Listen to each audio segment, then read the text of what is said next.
Um, so, well,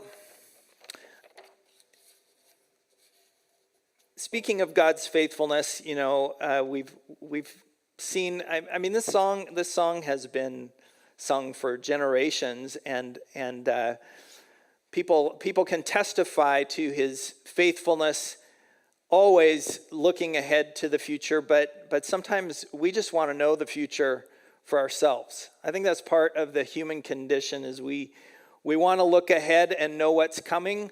But we also are not very good at predicting it. So a couple of examples of that down through history. Back in 1800, Dr. Dionysius Larder said, rail travel at high speed is not possible because passengers unable to breathe would die of asphyxia. Science,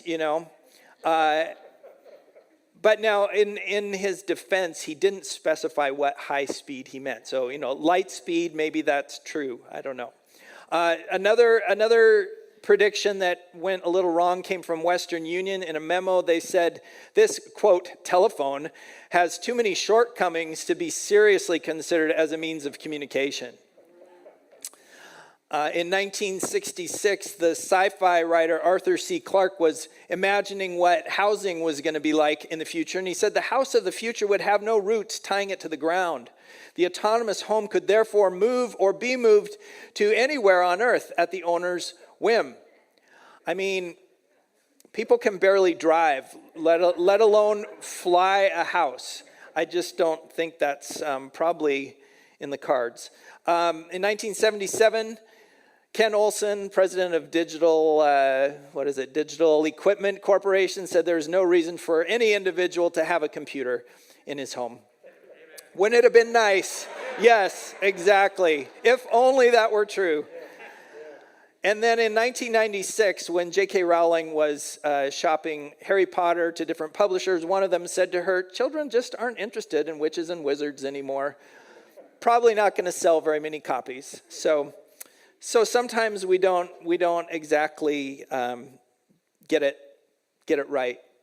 But we like to look ahead and we like to know what's coming. And I remember back in the beginning of 2020, pre-pandemic, looking at where New Day was at and what was going on, we could see some different trends and things in our demographics and what was happening. And so really trying to catch a vision for what God was doing with the church, where He was taking us. And I just couldn't see it. And I was angsty about it. I was really feeling like I needed to have an idea of where we were going, that we needed to be able to set some direction, and I was struggling around it. And I had this dream in the early part of the year that I was driving down this road, and it was a complete blizzard whiteout. Isn't it crazy that I have a picture of my dream? But it was almost exactly like this, where I absolutely could not see anything at all, not just a little snow. It was completely white. And I heard a voice in my head, and I equated it with God's voice saying, pull off to the side of the road. And I did that and immediately woke up, and I felt at the time like that was God giving me permission to put this search for the next thing on pause, to kind of wait. And then within days of that, the shutdown happened with the pandemic. And then, for the last 18 plus months, nobody's been really able to do any kind of planning or looking ahead to the future. And I wanted to take a moment just right here, a little turn and talk to somebody just right around you, next to you, if there is somebody near you, about the question, what has been one thing that has been hard to plan in the last 18 months? So you only need to pick one thing, but just turn to somebody and tell them what comes to mind for you, what has been hard to plan.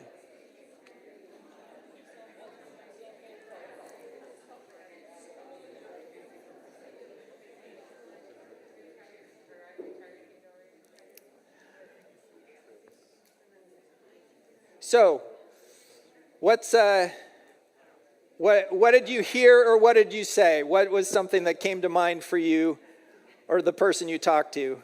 If you want to share theirs instead. What's been hard to plan? Travel, yes, for sure.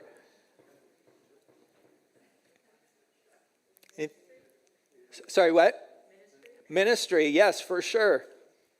I mean, I especially think for youth group, that was crazy, trying to figure out how to do things online or somewhere else. Or yes, absolutely.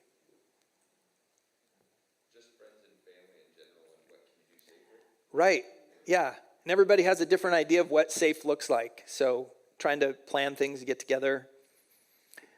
Yeah, I mean, just on and on, I've talked to people about shipping and how that's hard, or searching for a job, all kinds of things. I was talking with somebody a few weeks back, and they were just talking about their life in general. They were the ones who said to me, I feel like I just can't even see 2 feet out. And I could relate to that and resonate with that so much. And I've been thinking about this quote from Eric Hoffer that's one of my favorites, where he said, "The most gifted of the human species are at their creative best when they cannot have their own way." Well, that kind of puts it out there that you better be at your creative best if you want to be considered part of the most gifted. But thinking about that in terms of right now and going, okay, what if we just kind of let go of this idea of trying so hard to figure it all out?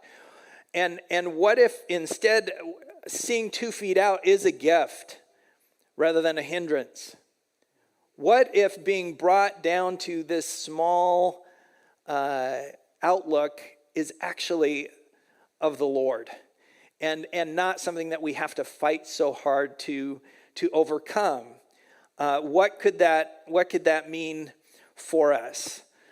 And I like that. That felt empowering to go, no, you know what? We can focus on these next 2 feet. There is something for us right here. And so that's kind of how this series idea began to germinate for me. And I thought, really, you can think of 2 feet in a lot of different directions, little quadrants. I think you can think of 2 feet in terms of relationships, the people who are closest to you. We've talked a few times during the pandemic about neighbors and the opportunities that have arisen there that weren't there before. Family, a lot of stuff comes up with family when you've been trapped with them for days on end.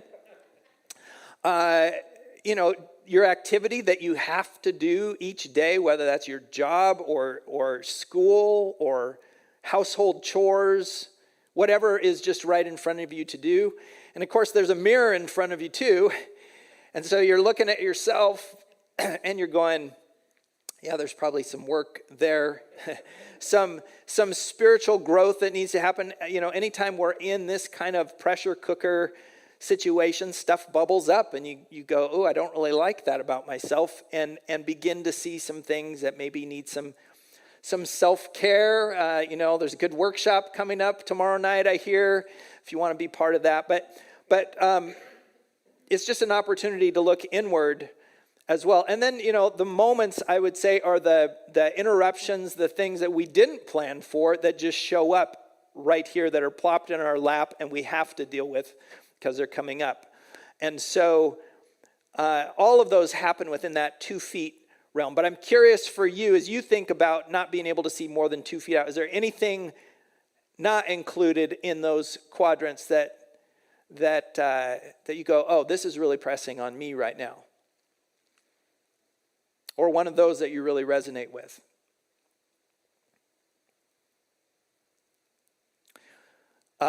Because what I want is to make sure this series is still in formulation as we're going along through it. And what I want to make sure is that it's really actually speaking to where we're at.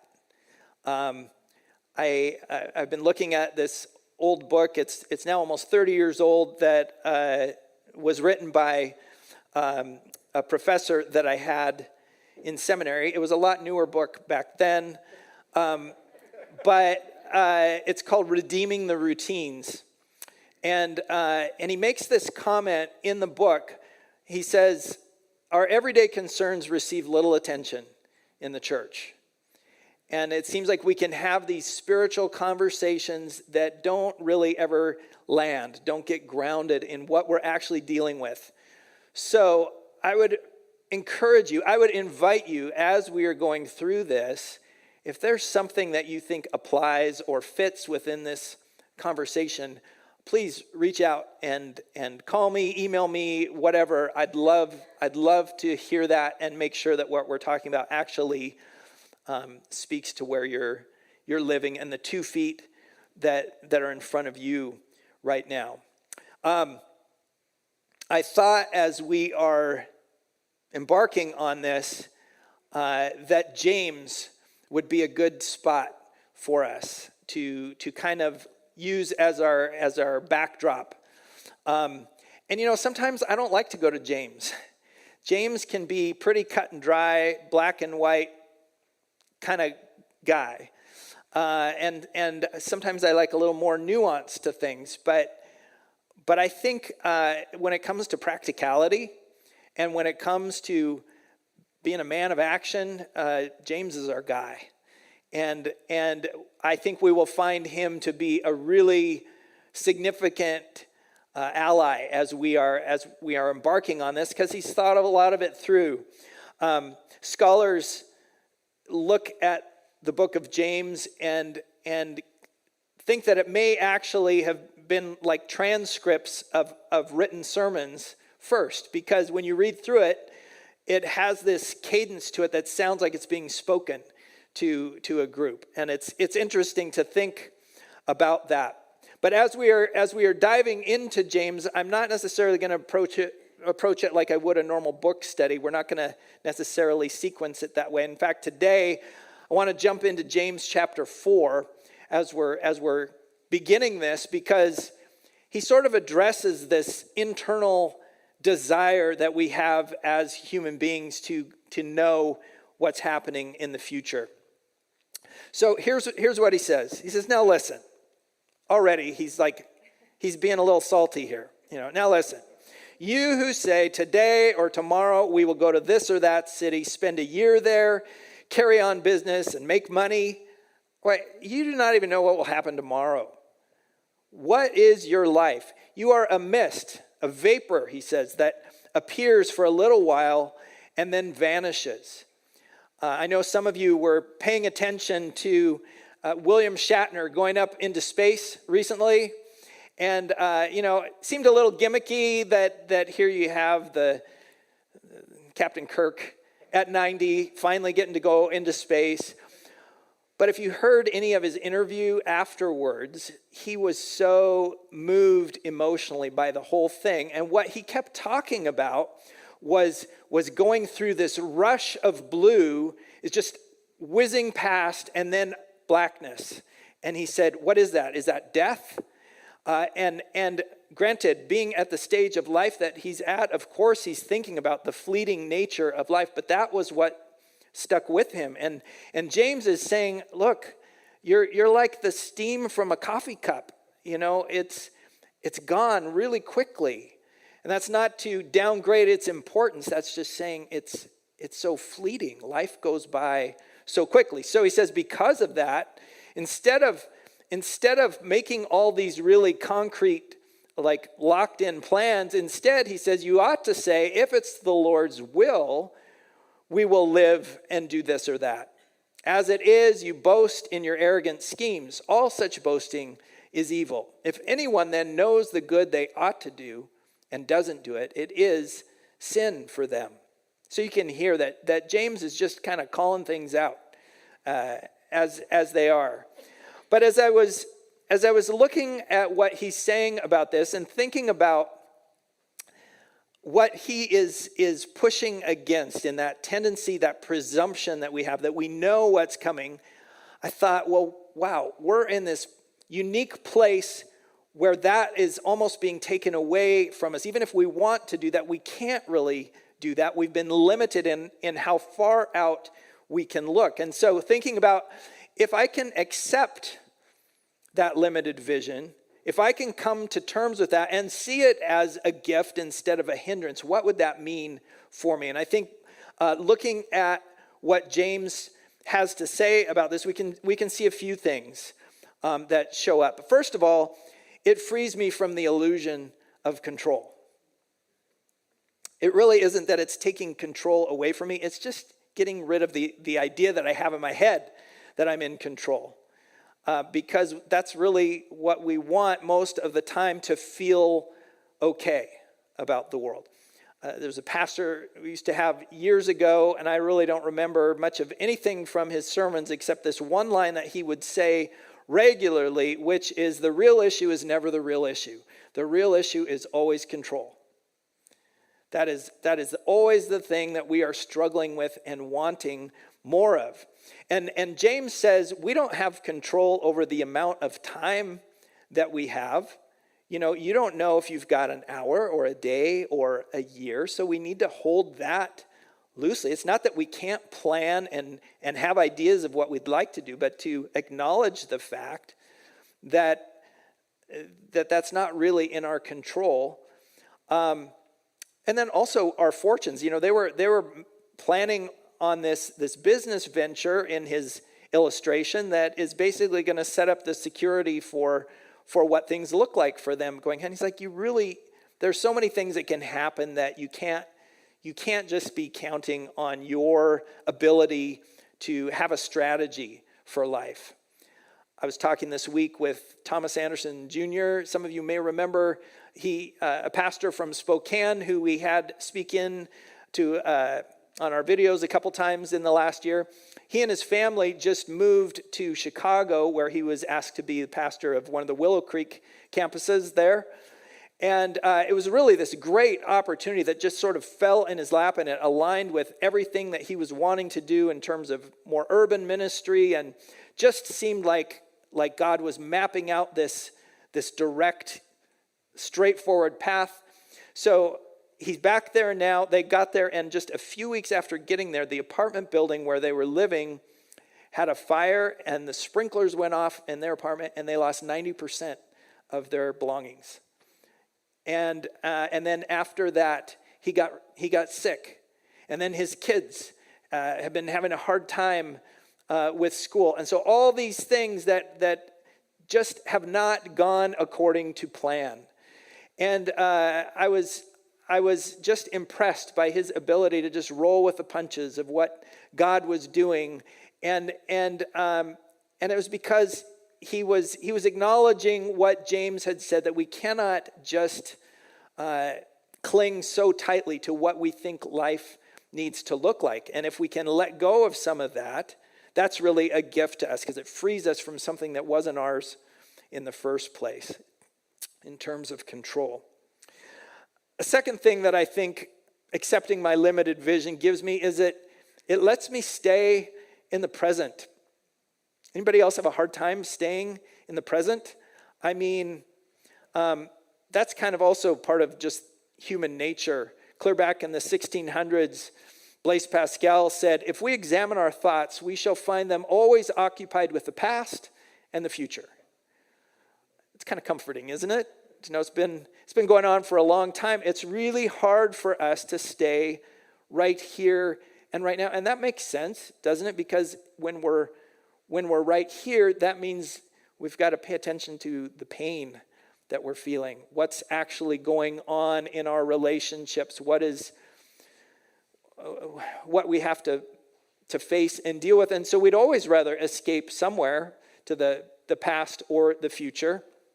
So the present's hard. But the present is also such a gift for us. I was thinking about back in Exodus, where God meets Moses in the burning bush, and he wants him to go and lead his people out of Egypt. And so what does he tell Moses when Moses says, "What am I going to tell people who sent me?" What does he tell him to say? Anybody remember? I am. Yeah. That's God's self-designation, his most boiled down description of who he is. I am. He is the eternal present tense. God is always right in the present, and it's in the present where we are going to encounter him, where we're going to connect with him and find him. He's not living in our imagined fantasy about what the future is going to look like. Our chances of having something really significant and meaningful with God in that realm is slim. Or our revised version of what happened in the past.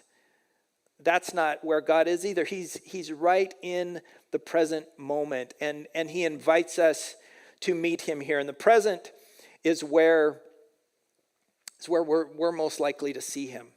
And it's as we press into what is present that's going to have the greatest impact on where we're going. So rather than spending all our time fretting and being frustrated over not trying to see tomorrow, if we start to really begin to deal with what is right here and right now, that's going to have a greater shaping influence on where we're going. I like what Catherine Booth said. She said, there is no improving the future without disturbing the present.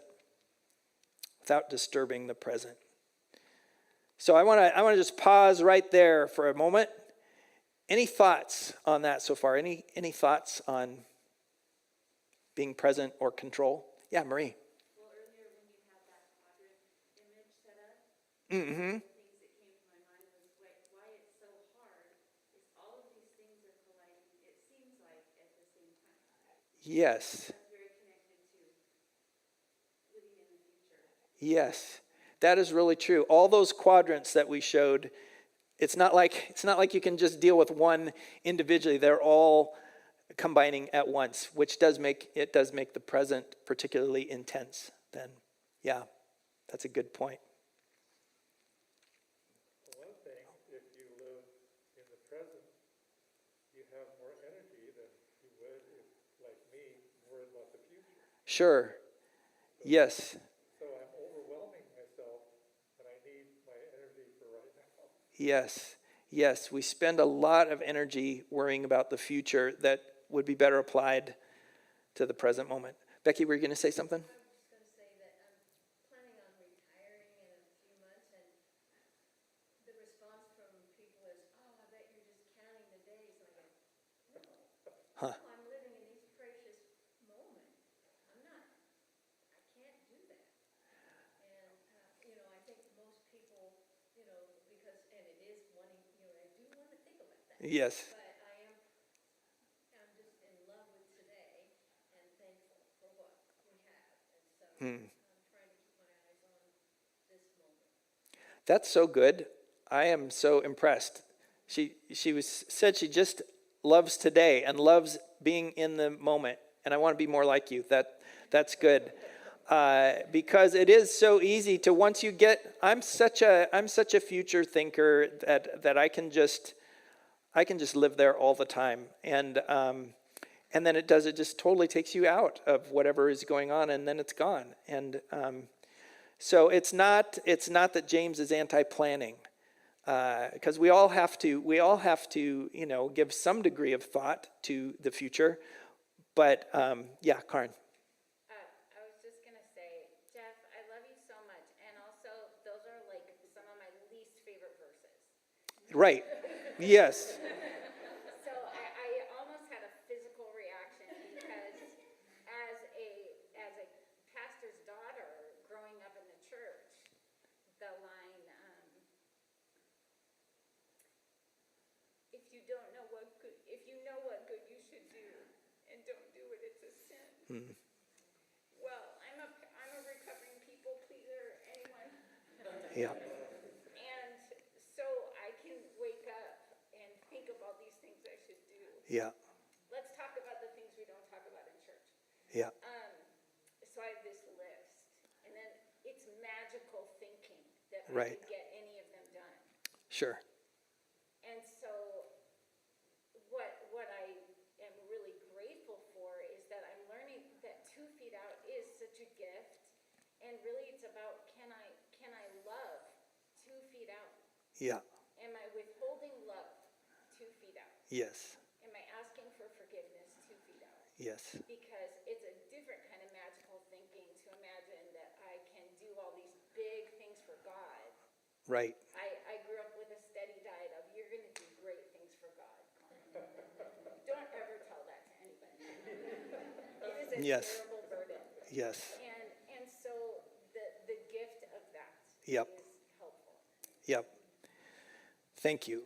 Thank you for that. And we will come back to that verse that she mentioned in a little bit. But I think that's really important. And because when we get that word ought out there, that's also kind of a future-y word sometimes, of expectations of things, even of ourselves. And when we can live there. And that can also be a place that takes us out of what is right here. I really like something that Drew said years ago about, and I can't remember the exact wording now, but you talked about not necessarily wanting your daughters to be great, to become great, so much as you want them to become good. And was that how it was? Something like that. But I think that's the same thing. Like, you can have in your head big things, and that also can take us out of the very present things. Because that's what 2 feet is small, right? It's a small area, and so to bring it on back down to that. Any other thoughts before we keep moving on? This is really helpful. Yes.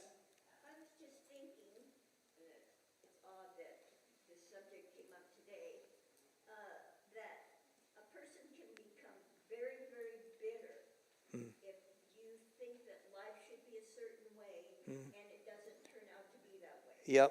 You have crisis after crisis. Yes. I've seen many a life destroyed, and even my own not destroyed, but the good things didn't really get to permeate Yep. my joy or love, because I was always thinking that things should be different, and it can destroy you. You can die of Yes. That is really good. That is a good word. Thank you for that. Yeah. Expectations. It's fun to dream, but then when dreams don't happen, that can lead us to in a different direction. Okay. Well, so if we can accept our limited ability to see ahead, it can keep us in the present. And then also it brings this issue of will into focus.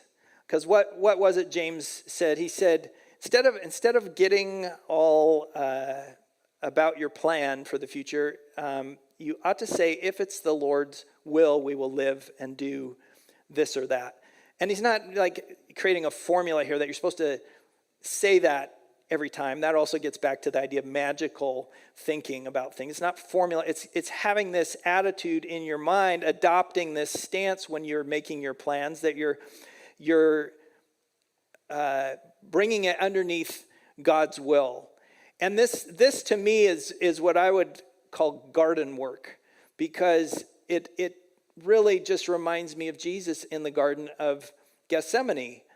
I feel like more and more as I go through life, that garden scene seems just so deeply profound and what happened there. And you think about Christ entering into the humanity of this idea of not being able to see fully what's coming. And this gets a little messy because we have Jesus as God and Jesus as human, but he had already told his disciples that there were certain things about the future that only the Father knew, not even the Son. And there are aspects of what lies ahead for him when he's in the garden, as he's thinking about his death and his trial and the pain and suffering that lie ahead, that he cannot know ahead of time, because you cannot know the experience until you've gone through it. And so there is this certain bit about his future that is dark to him. And if that were me, I know how I am about big things that are dreadful coming up, that are unknown. I just spin around them. You know, I want to think it through 360 and have everything planned out and locked down as far as I can. And he can't do that, but he's not just spinning around it. Instead, he is saying, look, what I want, humanly speaking, I don't want to die. But what I want more than anything is for my Father's will. And so he lays down his human will and says, God, your will be done in this situation. And I think of that for us, and I think that's how to take everything that we have and just bring it to God and say, here's what I want, here's my heart, but what I want most is to want your will. And so I'm going to lay this before you and leave it there. And I think this also gives us this gift of being able to commune with Christ in a new way. As we are doing that and understanding that he understands our situation, he knows what it's like to be in the dark and can relate to us in that way. It gives us a greater appreciation for what he has done on our behalf already. So it is this gift of Jesus in the middle of this, if we can bring our will to God. Well, one last thing that I think that accepting my limited vision does is it calls for concrete obedience. And this gets to that verse that Karin was saying should be stricken from the record. But it says, if anyone then knows the good they ought to do and doesn't do it, it's sin for them. First, I want to talk about what James has just said we don't know that we ought to do, and that's the future, right? We don't know what's coming. We don't know how much time we have. We don't know what our fortunes are going to be. So that to not do what we don't know, that's not sin. So we're not responsible for this future that we can't make happen.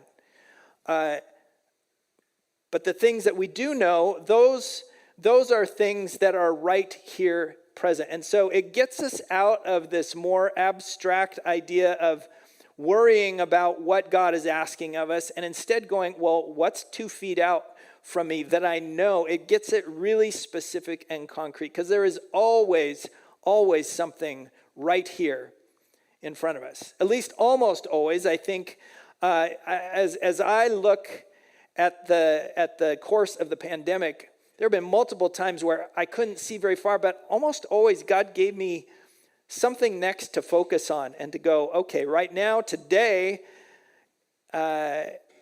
it felt like every single day was its, and it continues to feel like every single day is its own battle in a new way where it just is bringing everything down to expectations to that moment. And I think that even when I can't see the entire path, I can almost always see the next step. There's almost always a next thing. And it makes me think of that quote, and I can't remember who said it, but wanderer, there is no road. The path is made by walking. And I think for New Day, we are entering this new season of trusting God and following him in new ways that is going to be less about casting a big vision for our church and more about listening to him step by step in the moment, just like we sang this morning, even that we are discovering it as we go. We are finding it on our way. We are leaning into obedience. And there is always an obedience right in front of us. So you think about that and you go, what is most on my heart right now? What can I feel God speaking to me about? Is there an action step for me in that? What am I feeling right now? Maybe I'm stressed or fearful or tense or excited. What's the general, or even the physical feeling? Getting in touch with actually is going on in your tight shoulders or your nervous gut or whatever. And what's that about? Being curious about that. What's right in front of me, or who is right in front of me? Who is the person who I'm talking to who, if I just ask one more question, they're going to share something that is a deep burden for them that I can go, okay, they need prayer. If nothing else, I can pray for somebody right now. That is one of my most important action steps in the moment. What is that right out there? What is it that I'm holding? What has God given me that is a resource for me to work with right now? Maybe it's my experiences that I've been through when I'm talking to somebody else that's going through a hard time. Maybe it's my finances. Maybe it's my time. Maybe it's my talents. But what is it that I have that I know is something that's a gift from God right now that I could share with somebody? And finally, what can I just lay down? What are the expectations? Maybe that's the step for me at the moment, is to just simply say, okay, I'm going to stop the spinning and fretting and constant grasping for a future that I can't actually control. And I'm going to leave that with God and say, your will be done. I'll leave you with this quote from George MacDonald that I think is really good. He said, when we're not able to see what God is doing, he said, then fold the arms of your faith and wait in quietness until light comes on in your darkness. Fold the arms of your faith, I say, but not of action. Think to yourself of something you ought to do and go and do it, if it be but the sweeping of a room or the preparing of a meal or a visit to a friend. Heed not your feelings. Do your work. New Day, we have work ahead of us. We have work that is right in front of us right now. I was talking with Becky earlier in the week and just talking about how many people are struggling right now who don't know the hope of Jesus. And he's put all of you in all of their lives. There are people all around us. There's great work to do, and we don't have to look very far ahead. And we can know that God is right here with us right now.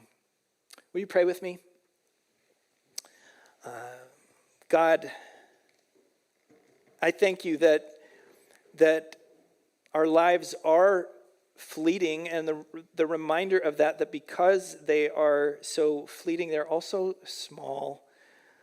God, forgive us for the